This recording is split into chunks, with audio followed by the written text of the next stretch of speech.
¿Qué pasaría si la memoria no fuera solo para recordar, sino para construir?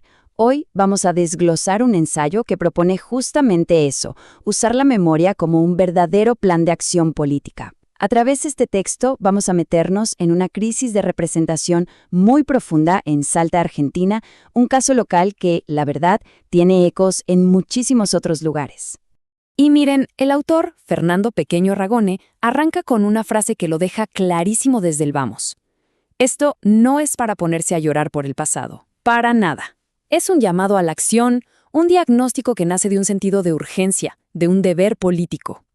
Aquí está el corazón de todo el análisis, una idea muy potente, la de una sociedad que se siente a la deriva, abandonada, huérfana de una clase política que, en teoría, debería estar ahí para representarla.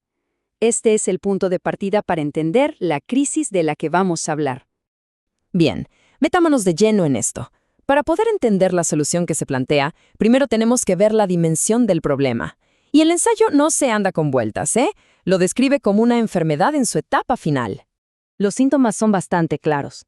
Por un lado, una clase política hamburguesada, me encanta el término, para describir a quienes se aburguesaron, se desconectaron totalmente de la gente. Por otro, una herramienta política tradicional como el Partido Justicialista local, que se la diagnostica como algo terminal, sin capacidad de reacción. ¿Y todo esto dentro de qué marco?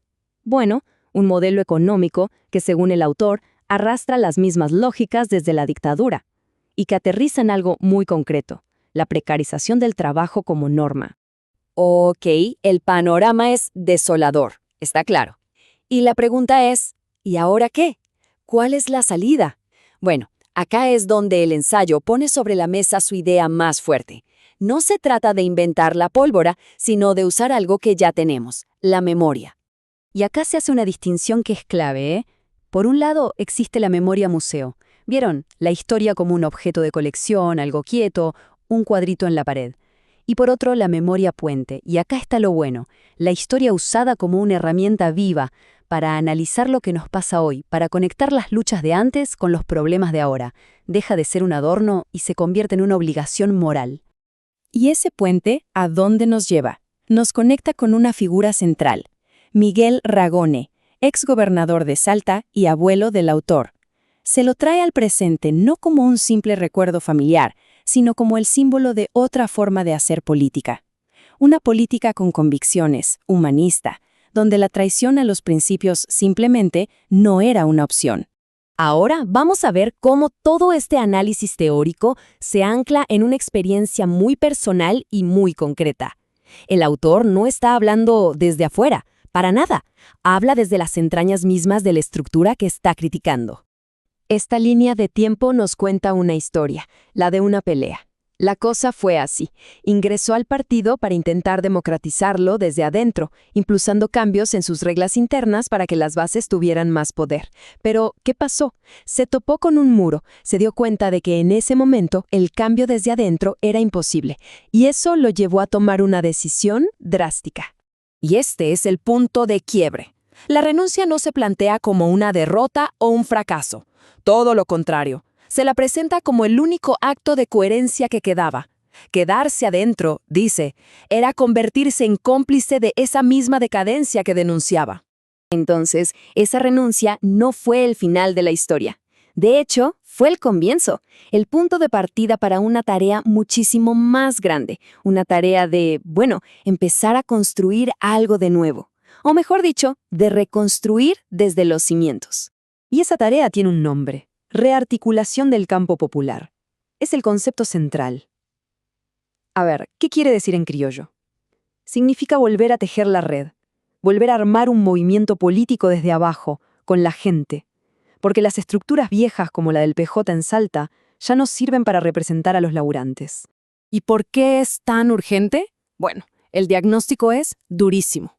Se habla de un partido sin autoridades elegidas en décadas, que se convirtió en un simple sello de goma, una cáscara vacía que se le presta al gobierno de turno, que perdió toda la mística, la conexión con las bases. ¿El resultado de todo esto? Un pueblo fragmentado, atomizado, sin una herramienta que pueda unir sus reclamos.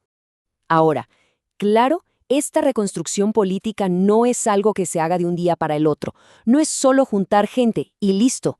Antes hay que dar una batalla que es quizás la más difícil de todas, la que se da en el campo de las ideas, una batalla cultural.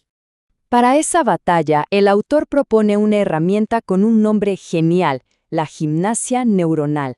Pensemos en esto, es como ir al gimnasio, pero para el cerebro. Se trata de entrenarnos para detectar la desinformación, para recuperar la capacidad de pensar por nosotros mismos y, sobre todo, para usar ese famoso puente de la memoria para entender los problemas de hoy. Y esta gimnasia es fundamental porque se enfrenta a enemigos que son muy, muy poderosos. Hablamos de la avalancha de noticias falsas en redes, de esa costumbre que tenemos de consumir contenido sin pensar, y de eso que el ensayo llama dispositivos del cinismo. Esos mensajes que nos quieren convencer de que nada vale la pena, de que la política es toda igual. Y si queda alguna duda de por qué todo esto importa, escuchen esta frase de un trabajador. Es demoledora. Nunca tuvimos derechos bajo ningún gobierno. ¿Qué tenemos que perder? Resume el fracaso de todo un sistema. Cuando la gente siente que no tiene nada que perder, bueno, cualquier discurso puede entrar. Es el testimonio crudo de por qué es tan necesario volver a construir una esperanza. Y así cerramos este recorrido. Como ven, el ensayo no nos da respuestas fáciles ni recetas mágicas. Nos deja con una pregunta flotando, una pregunta enorme que va mucho más allá de Salta. ¿Será posible usar el pasado no para quedarnos atascados en la nostalgia, sino para que sea el combustible que nos impulse a construir activamente un futuro distinto? Ahí queda, para seguir pensándola.